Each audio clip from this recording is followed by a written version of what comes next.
Quadratic formula. So quadratic formula की अगर बात करें तो वो होता है roots is equals to minus b plus minus under root b square minus 4ac upon 2a। लेकिन एक्चुअली में ये फार्मूला कहाँ से डेराइव होता है, कैसे ये वैल्यूज़ आती हैं किसी भी क्वाड्रेटिक इक्वेशन के रूट्स की, कैसे हम एक तरह से इस फार्मूले को बता सकते हैं कि हाँ ये फार्मूला किसी भी एक क्वाड्रेटिक इक्वेशन के रूट्स को फाइंड आउट करता है। सो उसी मेथड से स्टार्ट करते हैं जो अब तक हमने सीखा है। सबसे पहले हम एक क्वाड्रेटिक इक्वेशन लेट कर लेते हैं कि हमारे पास एक क्वाड्रेटिक इक्वेशन है, that is a x square plus b x plus c is equals to 0।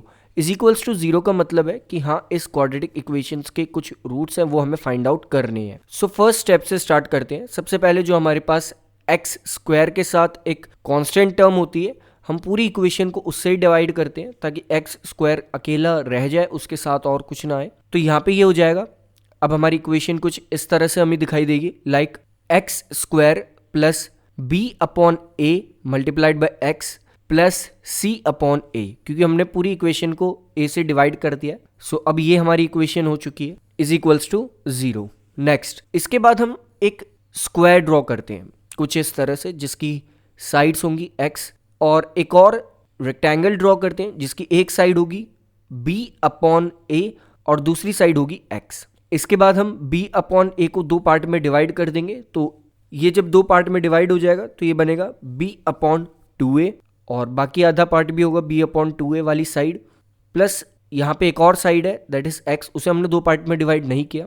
अब जिस दो पार्ट को हमने उसमें डिवाइड किया है उनमें एक पार्ट को हम नीचे अटैच कर देंगे इस स्क्वायर के, और एक पार्ट को साइड में अटैच कर देंगे कुछ इस तरह से।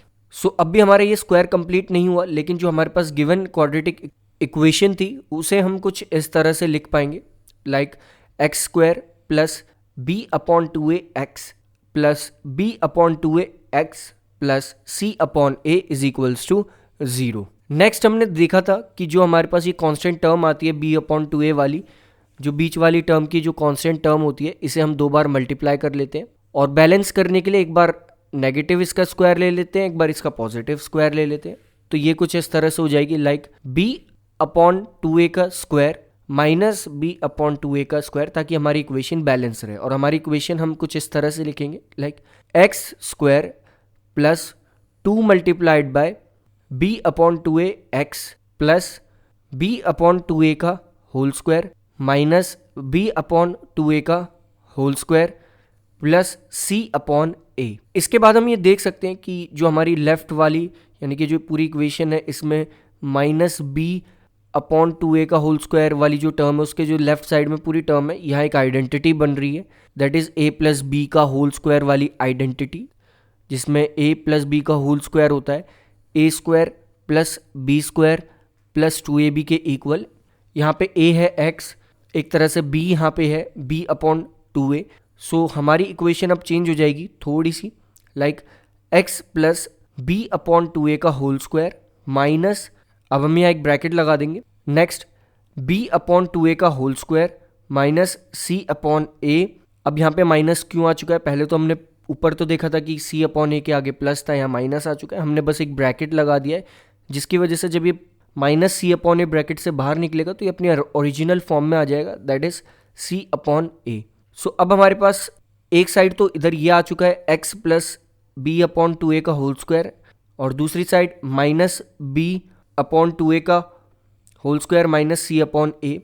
इसके बाद हम b अपॉन 2a का whole square minus c upon ए को सॉल्व करेंगे। तो इसे साइड में एक जगह सॉल्व कर लेते हैं कि b अपॉन 2a का whole square minus c upon a क्या आता है। सो ये हो जाएगा b square upon 4a square minus c upon ए।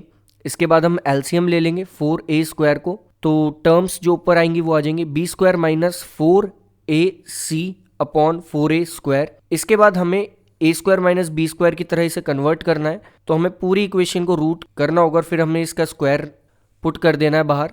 सो ऊपर वाली टर्म तो कम्प्लीटली रूट में कन्वर्ट नहीं हो पाएगी, तो उसके ऊपर हम सिंपली एक रूट का साइन लगा देंगे कुछ इस तरह से, like root b square minus 4ac upon, और ये नीचे वाली टर्म जो है 4a स्क्वायर ये रूट में कन्वर्ट हो जाएगी, इसका रूट इजीली हम फाइंड कर लेंगे, तो इसका रूट होगा 2a। सो हमारे पास आ चुका है under root b square minus 4ac upon 2a का होल स्क्वायर।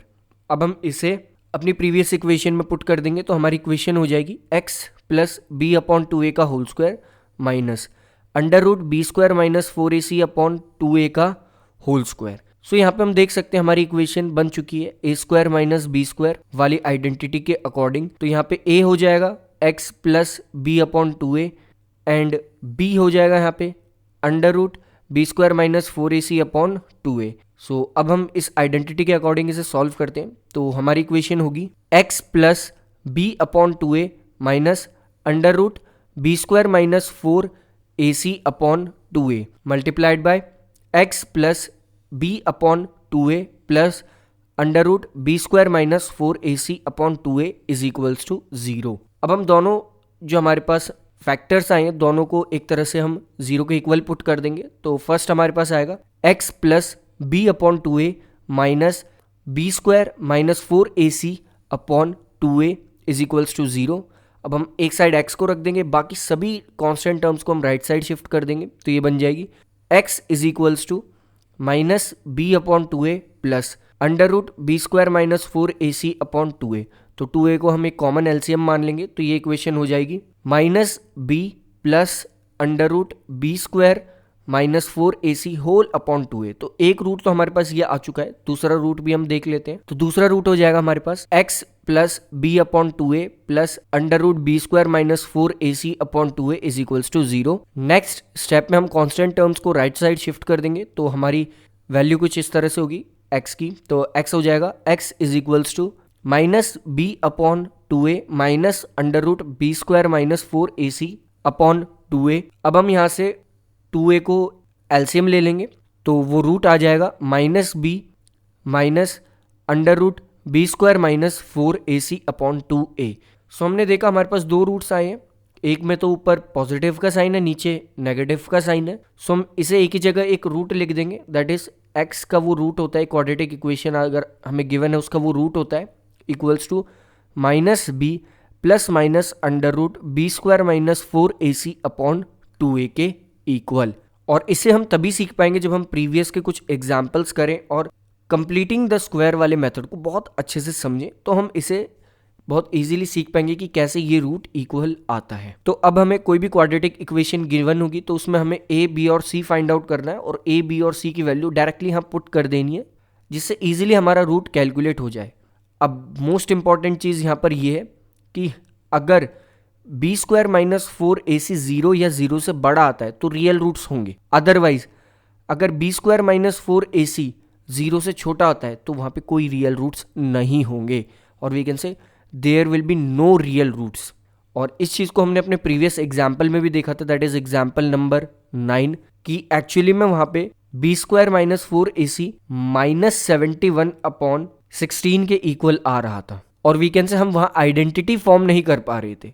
तो एक तरह से हम आइडेंटिटी कब फॉर्म नहीं कर पाएंगे, हम आइडेंटिटी तब फॉर्म नहीं कर पाएंगे जब हमारा बी स्क्वायर माइनस 4ac 0 से छोटा आए that is smaller than 0 b square minus 4ac की वैल्यू आए। तो उस केस में कोई रूट्स एग्जिस्ट नहीं करेंगे। और ये जो हमने रूट्स वाला फॉर्मूला यहाँ पे निकाला है कि किसी भी एक क्वाड्रेटिक इक्वेशन के रूट्स हम इस इक्वेशन से फाइंड कर सकते हैं और इसी इक्वेशन को हम क्वाड्रेटिक फॉर्मूला भी कहते हैं। जो हमने लास्ट में ये एक टर्म्स निकाली हैं, एक फॉर्मूला एक तरह से निकाला है जिससे हम क्वाड्रेटिक इक्वेशंस के रूट्स कैलकुलेट करेंगे, तो इसी फॉर्मूले को हम कहते हैं क्वाड्रेटिक फॉर्मूला।